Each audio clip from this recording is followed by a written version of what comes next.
This book is called Daniel O'Rourke, and it is an Irish tale told and illustrated by Gerald McDermott. So thank you, Gerald, for this book. And reading with us. Can you guess who's reading with us? If you guessed leprechauns, you guessed right. We have not one, but two reading with us today. All right, let's get started. On a fine summer evening, many years ago, Daniel O'Rourke went up to a grand party at the great mansion on the hill. Folks both rich and poor had been invited to join in. There was music and laughter and plenty of food and drink. Dan danced and danced until he could dance no more. Look at him having a great time, dancing the night away.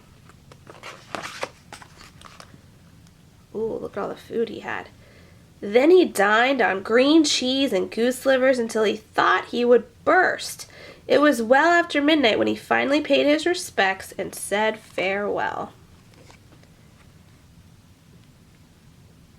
Do you guys see what I see?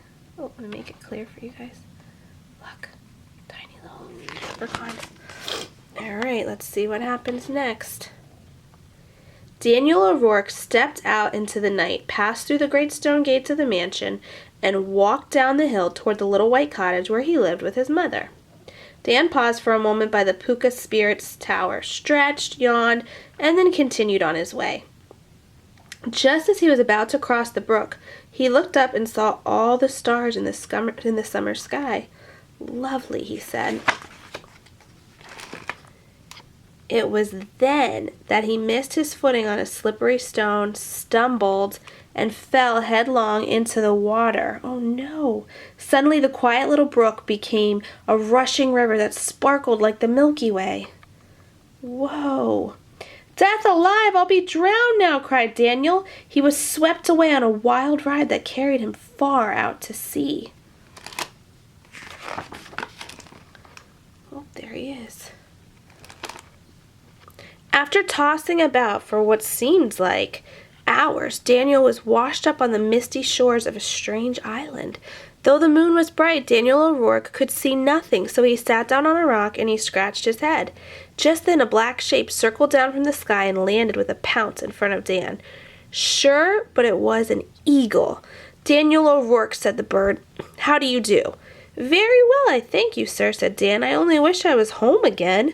Well then, up on my back, Dan, said the eagle. I'll take you away from this place.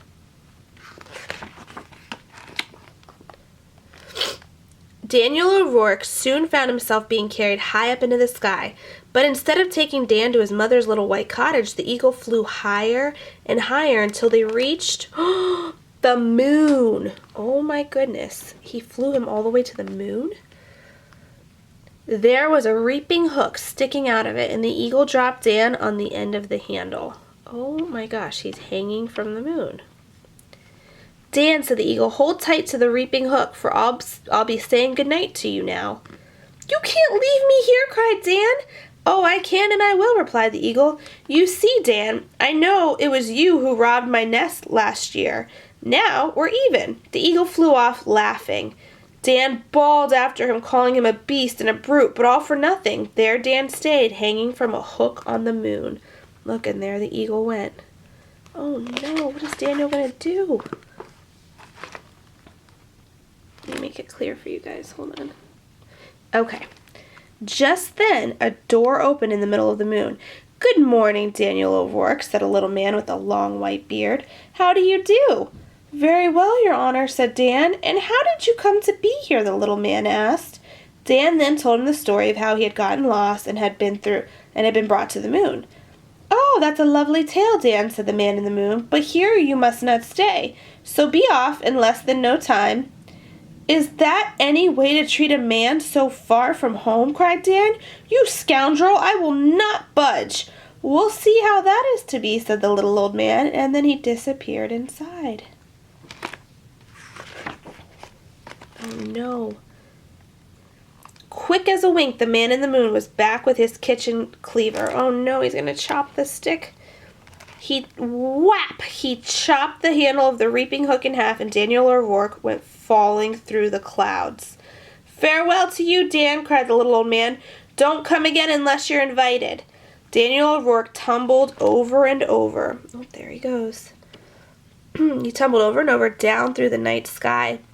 "This is a pretty pickle for a decent man to be in," said Dan as he fell. Now what's going to happen here? Make it clear.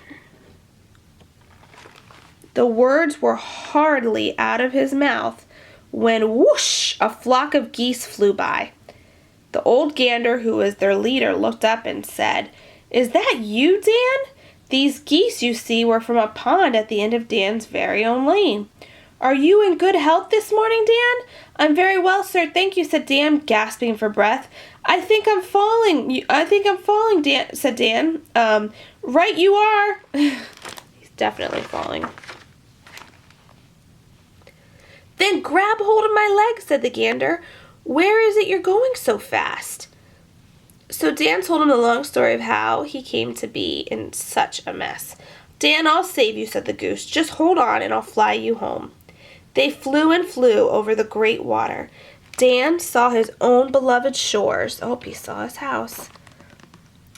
And his mother's little white cottage far below him. "Stop here," said Dan, but they flew further still. Soon the land receded into the distance, and Dan found himself being carried over water once again. "Please, sir, let me down," begged Dan.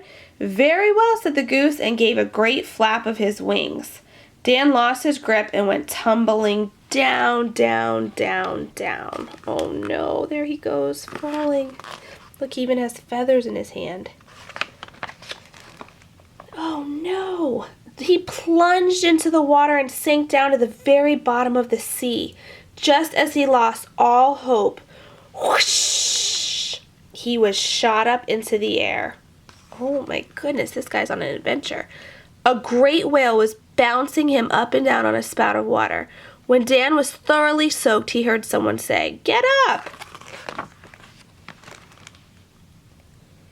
It was his dear old mother throwing a bucket of water on his face.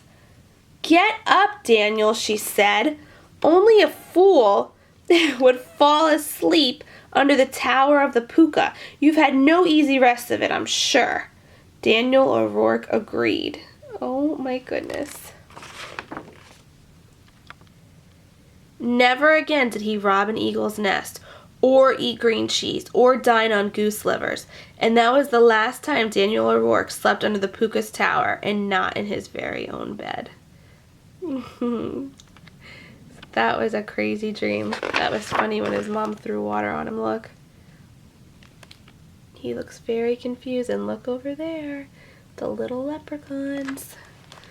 That was a cute book. I hope you guys liked it. Thanks for reading with us. Thanks for reading, leprechauns. I hope you guys liked it. Come back and read soon. Bye.